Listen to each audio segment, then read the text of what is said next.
میں نعیم کے کمرے سے نکلی اور دروازہ باہر سے بند کر کے کنڈی لگا دی۔ میں نے اپنے شوہر کو دودھ کے گلاس میں نیند کی دوائی ملا کر پلا دی تھی اور مجھے تسلی ہو گئی تھی کہ اب وہ صبح سے پہلے نہیں اٹھے گا۔ جو کام میں رات کے 12 بجے کے بعد کرتی تھی اس کے لیے نعیم کا بے خبر سونا بہت ضروری تھا، کیونکہ کوئی بھی شوہر چاہے وہ کتنا ہی بے غیرت ہی کیوں نہ ہو اپنی بیوی کو ایسا کام کرنے کی اجازت ہرگز نہیں دیتا۔ اس لیے میں اسے سلانے کے بعد خوب تسلی کر کے دوسرے کمرے کی طرف بڑھ گئی، جہاں پر موجود آج 4 مرد پیاسی نظروں سے مجھے گھور رہے تھے۔ آج مجھے اپنے گھر والوں کی بھوک ختم کرنے کے لیے ان 4 مردوں کی بھوک مٹانا تھی۔ میں نے جیسے ہی دروازے کو اندر سے کنڈی لگائی، ان چاروں نے مجھے پیچھے سے پکڑ لیا اور میرے ساتھ پوری رات۔ میرا نام سکینہ ہے اور آج میں اپنی زندگی کی سب سے بڑی تکلیف کو سہنے کے لیے خود کو تیار کر رہی تھی۔ میں نیم جان سی اپنے کمرے میں موجود چارپائی پر لیٹی ہوئی تھی۔ کوئی مجھے دور سے دیکھ لیتا تو اسے لگتا شاید کوئی کوڑ کی مریضہ چارپائی پر اپنی آخری سانسیں لے رہی ہے، اور مجھے وہ دیکھ کر الٹے قدموں بھاگ جاتا، کیونکہ میری حالت ہی ایسی تھی کہ میرے اپنے بھی میرے قریب آنے کے لیے اپنے منہ کو اچھی طرح سے لپیٹ لیتے تھے۔ وہ اپنے جن کے لیے میں نے اپنی زندگی کا سب سے بڑا جوا کھیلا تھا، وہی اپنے آج مجھ سے منہ موڑ چکے تھے۔ میرا وہ بیٹا اور میرا وہ نکما شوہر جن کا پیٹ بھرنے کے لیے میں نے نہ جانے کتنی بار اپنی عصمت کا سودا کیا تھا، آج وہی مجھ سے یوں کتراتے تھے جیسے میں کوئی شجر ممنوعہ ہوں ان کے لیے، اور میں چارپائی پر لیٹی شاید اپنی زندگی کی آخری سانسیں گن رہی تھی۔ مگر مجھ جیسوں کو موت بھی اتنی آسانی سے گلے نہیں لگاتی، کیونکہ میرے گناہوں کا بوجھ اتنا بڑا تھا کہ مجھے ہمیشہ کے لیے سکون کی نیند سلانے سے پہلے مجھے اذیت کی انتہا تک پہنچنا تھا، اور اس نیند کے بعد نہ جانے میرے لیے کتنا بڑا جہنم تیار تھا جو میرا انتظار کر رہا تھا۔ میں ایک انتہائی غریب گھرانے سے تعلق رکھتی تھی۔ میں جب پیدا ہوئی تھی تو میرے باپ کی دکان میں آگ لگ گئی تھی، اس لیے پیدا ہوتے ہی مجھے منحوس ہونے کا خطاب مل چکا تھا۔ میری ماں جو کہ بیٹے کی خواہش مند تھی، وہ اپنی گود میں ایک بیٹی کو دیکھ کر ایک ٹھنڈی سانس بھرنے لگی، اور میرا اس دنیا میں آنا بالکل بے مول ہو گیا۔ میرے گھر والے مجھ سے بالکل بھی پیار نہیں کرتے تھے، کیونکہ ان کے لیے میں ایک بوجھ کے سوا کچھ نہیں تھی، اور اپنے باپ کے لیے میں ایک منحوس ماری تھی جس کے آتے ساتھ ہی اس کا کاروبار ٹھپ ہو گیا تھا۔ بچپن میرا محرومیوں میں اور بنیادی خواہشات کو لے کر ترستے ہوئے گزر رہا تھا، اور جب میں جوان ہوئی تو میرے جوان ہوتے ساتھ ہی میرے ابا نے میرا رشتہ اپنے سب سے نکمے بھتیجے سے کر دیا، جو مجھ سے عمر میں 15 سال بڑا بھی تھا۔ اس کا نام نعیم تھا۔ وہ اپنے گھر والوں کی اور اپنی زندگی کی محرومیوں کی فرسٹریشن مجھے مار پیٹ کر نکالتا تھا۔ یوں میں ایک انچاہی بیٹی اور اب ایک انچاہی بیوی بن چکی تھی۔ مجھے لگتا تھا شاید میری زندگی میں سکھ چین کی ندی کبھی نہیں بہے گی، کیونکہ میں خدا کی ایک انچاہی مخلوق ہوں جسے اس نے دنیا میں یوں ہی پھینک دیا تھا، اور جس کے گھر پھینکا تھا وہ مجھے کچرے کے ڈھیر کی طرح سمجھتے تھے۔ جو دن رات میں اپنے شوہر کے ظلم اور عتاب کا نشانہ بنتی تھی، وہ ظالم ہونے کے ساتھ ساتھ نکما بھی تھا، نہ اپنا پیٹ پال سکتا تھا نہ ہی میرا۔ کم از کم میرا باپ تو ایسا نہ تھا۔ روز کی مزدوری کرنے کے بعد جو کچھ بچتا تھا اس سے ہم روکھی سوکھی روٹی تو کھا لیتے تھے، مگر شادی کے بعد تو میں اس روکھی سوکھی روٹی سے بھی محروم رہ گئی۔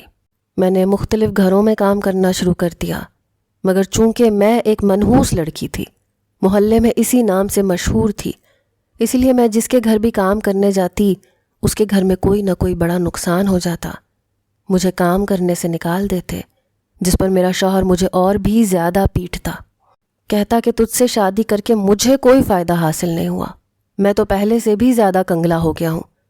اور میں سوچتی تھی کہ پہلے اس کے پاس کون سا قارون کا خزانہ تھا جو میرے آنے کے بعد بالکل ہی ہاتھ سے نکل گیا۔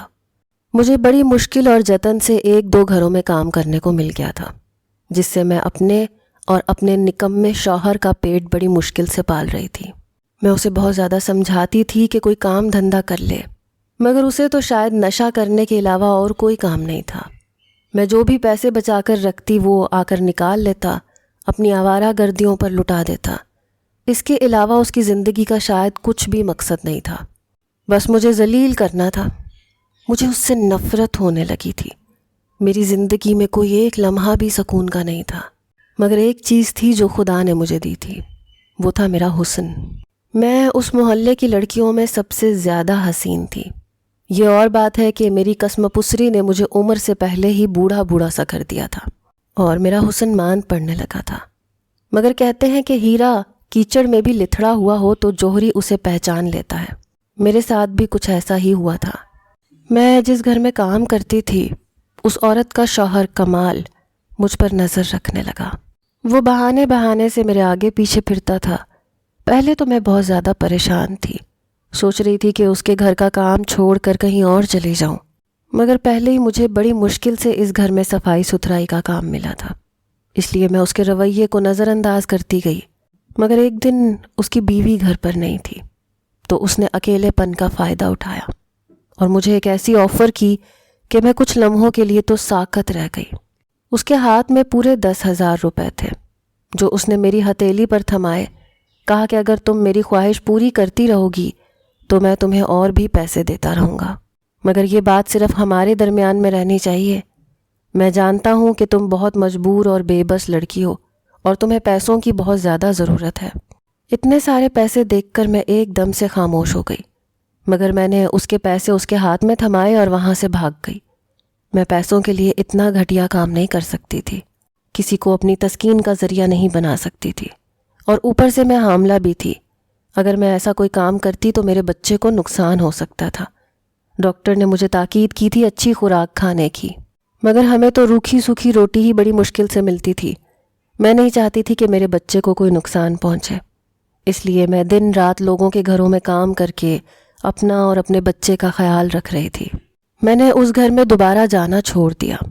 جب کبھی مجھے وہ 10,000 روپے یاد آتے تو میرے دل میں ایک عجیب سی کسک اٹھنے لگتی۔ اوپر سے میرے شوہر کا رویہ اتنا جارحانہ تھا، میری برداشت سے باہر تھا۔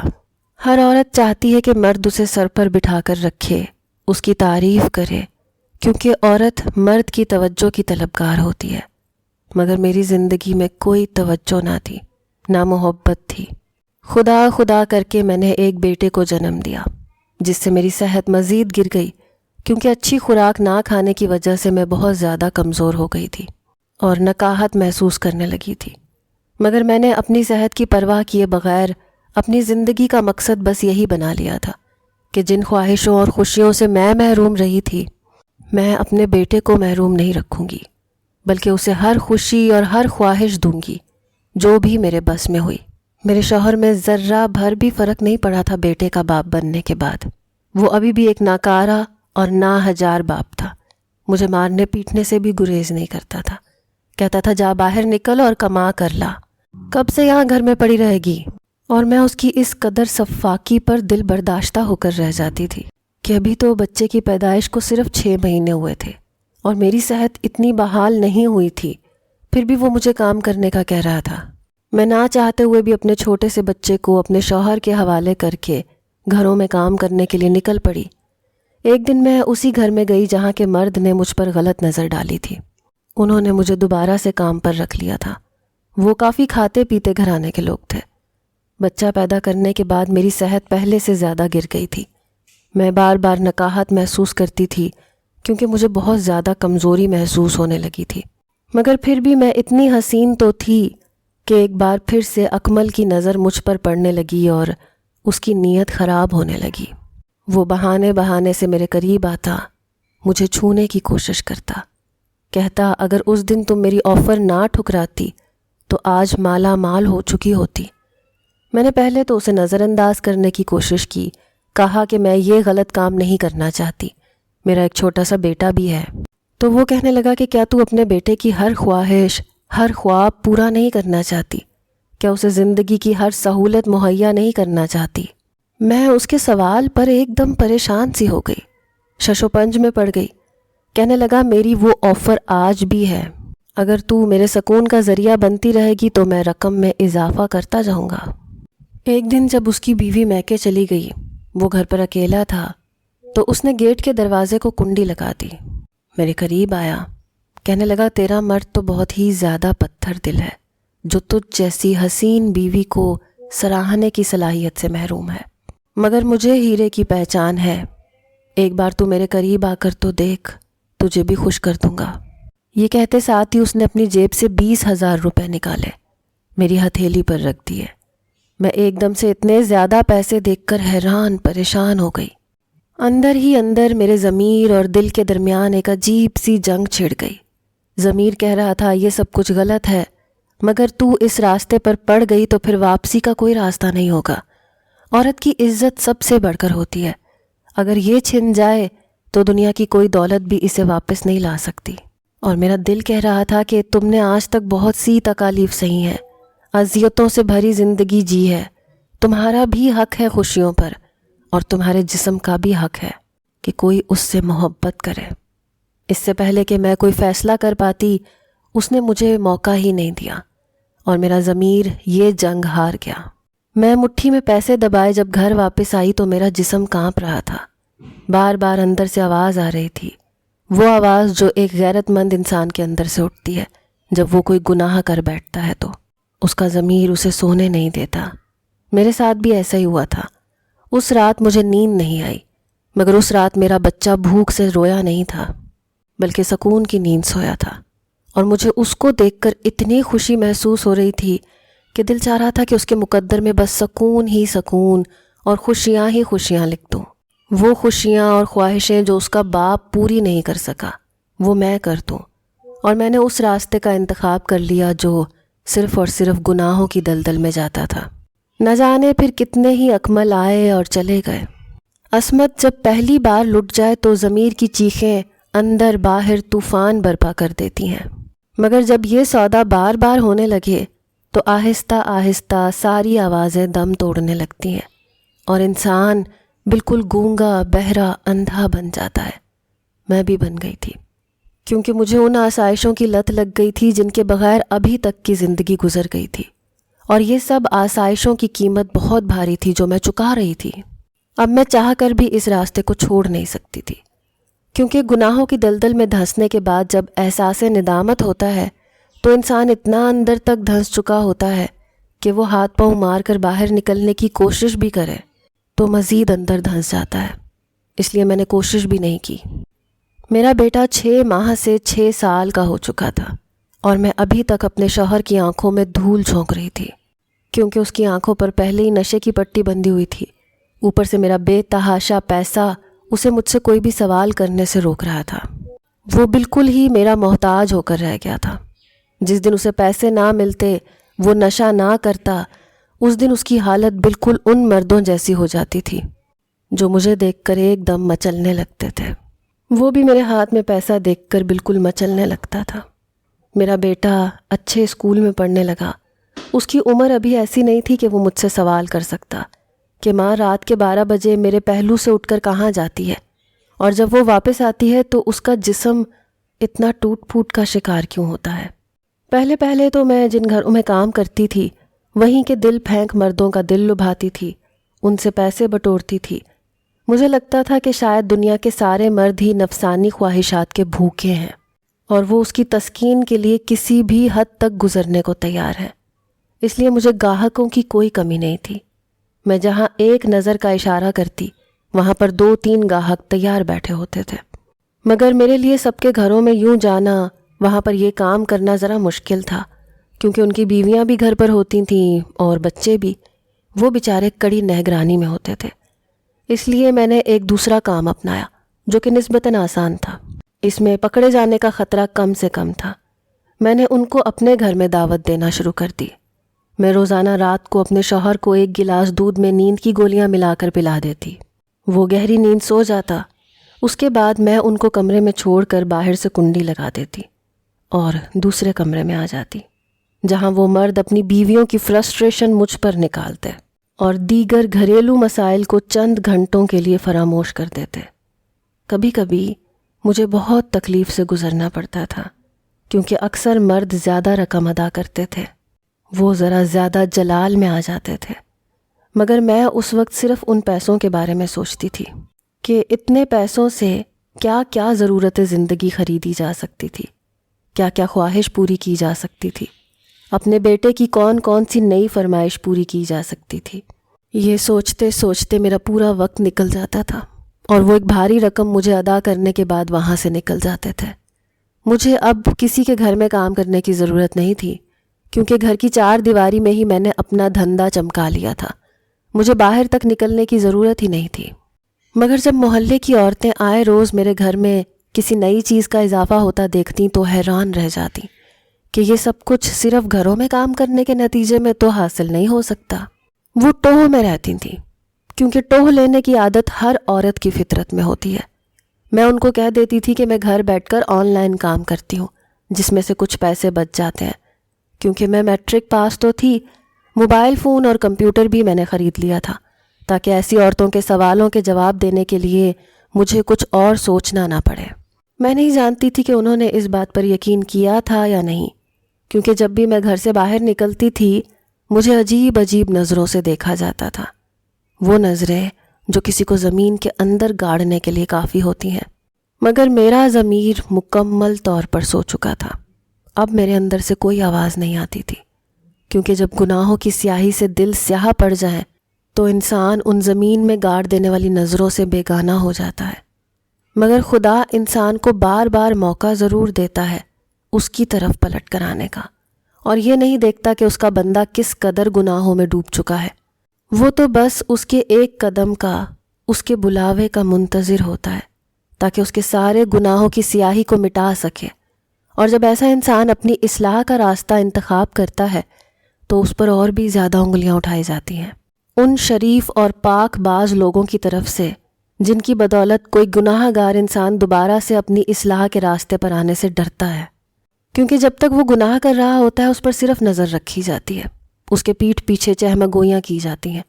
مگر جب وہ گناہوں میں ڈوبا انسان کسی نیکی کرنے کا سوچتا ہے تو سر عام اس کو زد و کوب کیا جاتا ہے، اس کو تنقید کا اس قدر نشانہ بنایا جاتا ہے کہ وہ نیکی کی طرف پلٹنے والی اس سوچ پر ہی پشیمان سا ہو جاتا ہے۔ اسے بس لگتا ہے کہ خدا نے شاید اس سے غلط کام کروانے کے لیے ہی دنیا میں بھیجا ہے، اسی لیے شرافت اور پارسائی کا راستہ اسے زیب نہیں دیتا۔ میرے ساتھ بھی یہی کچھ ہوا تھا۔ جب میرے اندر وہ سوئی ہوئی آواز پھر سے بیدار ہوئی، میں نے سب کچھ چھوڑنے کا فیصلہ کر لیا، تو محلے کی عورتوں کے طنزیہ جملوں نے میرا جینا دو بھر کر دیا۔ جب میں بڑی سی چادر لے کر گھر سے باہر نکلتی تو وہ عورتیں اپنے کانوں کو ہاتھ لگاتی اور ایسی ایسی باتیں کرتی کہ دل چاہتا اس چادر کو یہیں زمین پر پھینک دوں، کیونکہ یہ میرے غلیظ وجود کو ڈھانپنے کے لیے نہیں بنائی گئی۔ یہ تو ان پارسا عورتوں کے لیے ہے جو اپنے شوہر کی وفادار ہوتی ہیں، اس کی امانت میں خیانت نہیں کرتی، اور ان پارسا عورتوں کے شوہر جن کی تسکین کا میں ذریعہ تھی۔ انہوں نے مجھے بلیک میل کرنا شروع کر دیا کہ خبردار جو تم نے اب پیچھے پلٹ کر دیکھا بھی تو، ورنہ پوری دنیا کے سامنے تمہیں برہنہ کر دیں گے۔ اور میری یہ کام چھوڑنے کی سوچ ایک دم سے میرے اندر ہی سہم کر رہ گئی۔ کبھی کبھار میرے شوہر کے کانوں میں بھی یہ بات پڑ جاتی تھی کہ اس کی بیوی ایک بد چلن عورت ہے اور اس کے گھر میں آنے والے سارا سامان اور ضروریات زندگی حرام پیسوں کی کمائی ہوئی ہے۔ تو ذرا سی دیر کے لیے اس کی غیرت جاگتی تھی اور وہ مجھے مار پیٹ کر اپنے آپ کو ٹھنڈا کر لیتا تھا، اور جب اس کی غیرت ٹھنڈی پڑ جاتی تھی تو میں اس کے سامنے سینہ تان کر کھڑی ہو جاتی تھی، کہتی تھی میں تجھے آج کے بعد ایک پیسہ بھی نہیں دوں گی، پھر کر لینا اپنا نشہ۔ اور وہ ایک دم سے سہم جاتا، چھوٹے سے بچے کی طرح، جس کی ماں اسے ڈانٹ کر کہتی ہے کہ بیٹا اب تمہیں کبھی چاکلیٹ نہیں ملے گی، کیونکہ ماما کے پاس سارے پیسے ختم ہو چکے ہیں۔ میرا شوہر تو خاموش ہو گیا تھا، مگر میرا بیٹا جو اب بڑا ہو رہا تھا مجھے اس کی فکر ستانے لگی تھی کہ اگر اسے میرے ان کاموں کے بارے میں علم ہو گیا تو شاید میں اس کی نظر میں ہی گر کر رہ جاؤں۔ اس لیے میں نے اسے بڑے شہر میں ہاسٹل میں بھیج دیا تاکہ اس کی پڑھائی میں کوئی خلل پیدا نہ ہو۔ میں نے اس کا ایڈمیشن اچھے اسکول میں کروایا، اور اب اسکول کی فیس کے ساتھ ساتھ اس کے ہاسٹل کی فیس اور کھانے پینے کے اخراجات بھی کافی بڑھ گئے تھے۔ اس لیے میں اپنے کام کو چھوڑنے کے بارے میں سوچ بھی نہیں سکتی تھی، کیونکہ میرا بیٹا جوان ہو رہا تھا، اس کے آگے پوری زندگی پڑی تھی۔ میں نہیں چاہتی تھی کہ وہ کسی بھی مشکل کا سامنا پیسوں کے حوالے سے کرے، اس لیے میں نے پھر سے ایک ضمیر کی آواز کو دبا دیا اور ہمیشہ کے لیے اسے سلا دیا۔ جب میرے محلے کی عورتیں سرعام مجھ پر جملے کسنے لگیں، کیونکہ انہیں لگتا تھا کہ ان کے شوہروں کو بگاڑنے میں میرا ہاتھ ہے، نہ میں اتنی نظر باز ہوتی نہ وہ شریف آدمی اپنی شرافت کا سودا کرتے۔ تو پھر میں نے خاموشی سے اپنا بوریا بستر باندھا اور اس محلے سے کوچ کرنے کی ٹھان لی۔ میں کسی ایسی جگہ پر جانا چاہتی تھی جہاں پر کوئی مجھے جانتا نہ ہو، نہ میرے کام سے واقف ہو۔ میں اپنے شوہر کو لے کر شہر چلی آئی۔ وہاں پر ایک کرائے کا مکان لے لیا۔ سوچا تھا کہ اب یہ کام بالکل خاموشی سے کرنا ہے کہ کسی کو کانوں کان خبر تک نہ ہو۔ یہاں پر بھی مجھے ایسے کئی مرد مل گئے جو میری نظروں کا مطلب پہچان کر رات کے پچھلے پہر میرے دروازے پر ہلکی سی دستک دیتے تھے اور میں پہلی ہی دستک پر دروازہ کھول دیتی تھی۔ میرا شوہر اب ایک کمرے میں پڑا رہتا تھا۔ اسے اس کی ضرورت اور خواہش کا ہر سامان میسر تھا، اس لیے اس نے کبھی میرے کام میں ٹانگ نہیں اڑائی۔ میرا بیٹا اب کالج میں پڑھنے لگا تھا۔ وہ ایک خوبصورت نوجوان تھا جو بالکل مجھ پر کیا تھا۔ میں اسے دیکھ دیکھ کر جیتی تھی، کیونکہ میں نے اس کا مستقبل سنوارنے کے لیے خود کو سیڑھی بنا لیا تھا، ایسی سیڑھی جس پر بہت سارے نامحرم مردوں کے قدموں کی چھاپ نقش تھی۔ میرا بیٹا شہیر ہاسٹل میں رہتا تھا۔ جب کبھی وہ گھر آتا تو مجھے اپنا کام ٹھپ کرنا پڑتا تھا۔ وہ جب بھی آتا مجھ سے نئی نئی فرمائشیں کر ڈالتا۔ اس بار اسے بائک لینی تھی، کیونکہ ہاسٹل سے کالج تک جانے کے لیے اسے بسیں بدلنا پڑتی تھیں، اور میں مسکرا کر اس کے سر پر ہاتھ رکھ دیتی۔ وہ میری مسکراہٹ پہچانتا تھا، کیونکہ اس کا مطلب تھا کہ اس کی خواہش جلد پوری کر دی جائے گی اور پھر سے مجھے اپنا کام شروع کرنا پڑے گا۔ اب تو میرا جسم اس اذیت اور تکلیف کا عادی ہو چکا تھا۔ اس پر جگہ جگہ نشان ثبت ہو چکے تھے، مگر مجھے پرواہ نہیں تھی۔ مجھے اپنے بیٹے کا مستقبل بنانا تھا۔ اس کے بعد میں یہ کام ہمیشہ ہمیشہ کے لیے چھوڑ دینا چاہتی تھی، مگر میں نہیں جانتی تھی کہ میری زندگی میں ایک ایسا بھونچال آنے والا ہے کہ میری ہر چیز، ہر قربانی ملیا میٹ ہو کر رہنے والی تھی۔ میرے محلے کی ہی ایک لڑکی تھی جس کی حرکتیں بالکل مجھ جیسی تھیں، مگر وہ اپنی جسم فروشی کے لیے اپنے گھر سے باہر مختلف جگہوں پر جاتی تھی۔ اس کی میرے ساتھ کافی دوستی ہو گئی، کیونکہ اکثر گاہک وہی میرے گھر تک لاتی تھی۔ مگر ایک دفعہ اس نے کہا کہ تم بھی میرے ساتھ آ جاؤ۔ آج میری ساتھ والی لڑکی کی طبیعت ٹھیک نہیں ہے، اس لیے میں اکیلی ان سب کا سامنا نہیں کر سکتی، اور رقم بھی کافی زیادہ خطیر ہے، کیونکہ وہ سب امیر باپ کی بگڑی ہوئی اولادیں ہیں، منہ مانگی قیمت ادا کریں گے۔ اس نے ایک آنکھ دبا کر مجھے شوخی سے کہا، اور میں مان گئی، کیونکہ مجھے اپنے بیٹے کی فرمائش پوری کرنا تھی۔ اس لیے میں آئینے کے سامنے کھڑی ہو کر بڑی فرصت سے تیار ہو رہی تھی۔ میں نے بلیک کلر کی ساڑی پہن رکھی تھی۔ آج بھی میرا حسن چاند کی طرح چمک رہا تھا، کیونکہ میں نے اس دوران اپنی صحت کا، اپنے جسم کی تراش خراش پر بہت زیادہ خرچہ کیا تھا۔ یہی جسم تو تھا جو مجھے یہاں تک لایا تھا۔ اگر یہ بیکار ہو جاتا تو شاید میرے مستقبل کے خواب بھی چکنا چور ہو جاتے۔ میں جب اس کے ہمراہ وہاں ہوٹل کے کمرے میں پہنچی تو ابھی تک وہ لڑکے وہاں نہیں آئے تھے، اس لیے ہم دونوں بیڈ پر بیٹھ کر تھوڑی دیر سستانے لگیں۔ مگر میں نہیں جانتی تھی کہ قیامت میری منتظر ہے، جو میری زندگی بھر کی کمائی کو ایک ہی لمحے میں روند کر چلی جائے گی۔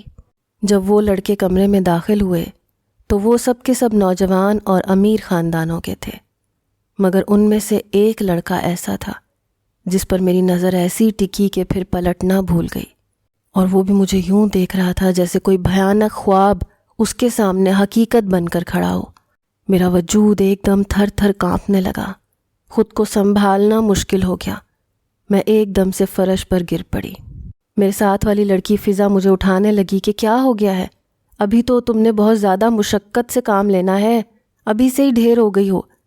مگر میں اسے کیا بتاتی کہ میں اپنی زندگی کا کتنا بڑا جوا ہار بیٹھی ہوں، کیونکہ ان لڑکوں میں میرا بیٹا بھی شامل تھا، وہ بیٹا جس کا مستقبل سنوارنے کے لیے میں نے خود کو رسوائی کی دلدل میں ڈالا تھا۔ آج وہی بیٹا میرے سامنے یہاں موجود تھا، اور وہ جس مقصد کے لیے آیا تھا مجھے اچھی طرح سے پتا تھا۔ مگر میں وہاں کیا کر رہی تھی؟ شاید اس کا ذہن یہ سوچنے پر آمادہ نہیں ہو رہا تھا کہ فضا نے اس کی مشکل آسان کر دی۔ کہنے لگی، کب سے ہم لوگ یہاں تم لوگوں کا ویٹ کر رہی ہیں، اب جلدی سے کام شروع کرو۔ آج میں اپنے ساتھ ایک نئی آئٹم کو بھی لائی ہوں۔ یہ اپنے کام میں اتنی ماہر ہے کہ تم سب کے دل ایک ہی وقت میں لبھا سکتی ہے۔ اسے اس کام میں آئے ہوئے سالوں گزر چکے ہیں۔ اور میں فضا کی باتیں سن کر مزید زمین میں دھنسی جا رہی تھی۔ جو ذرا سا شک میرے بیٹے کے ذہن میں تھا وہ نکل چکا تھا۔ اس کی آنکھیں سرخ انگارہ ہو رہی تھیں اور میں ان آنکھوں میں دیکھ کر یوں ہو رہی تھی جیسے میرے جسم سے میری سانسوں کا ہر رشتہ ختم ہونے والا ہے۔ وہ ایک دم غصے سے ٹھوکر سے دروازہ کھول کر باہر نکل گیا۔ اس کا ایک دوست اس کے پیچھے جانے لگا کہ اچانک اسے کیا ہو گیا، اور میں یوں تھی جیسے اپنی ہی لاش پر فاتحہ پڑھ رہی ہوں۔ میں نے اپنے کپ کپاتے ہوئے جسم کو سنبھالا، اسی دروازے سے باہر بھاگ گئی۔ میرا دل کیا میں اتنا تیز بھاگوں کہ اس زمین سے باہر نکل جاؤں، اتنی دور چلی جاؤں جہاں پر وہ دو آنکھیں میرا تعاقب نہ کر سکیں، جن میں نہ جانے کیا کیا کچھ تھا۔ ہزاروں سوال تھے، ہزاروں شکوے تھے، بے پناہ اذیت تھی۔ میں جب ٹوٹی بکھری حالت میں اپنے گھر پہنچی تو وہ وہاں پہلے سے موجود تھا، کسی بپھرے ہوئے شیر کی طرح، اور مجھے زندگی میں پہلی دفعہ اپنے بیٹے سے اتنا خوف محسوس ہو رہا تھا۔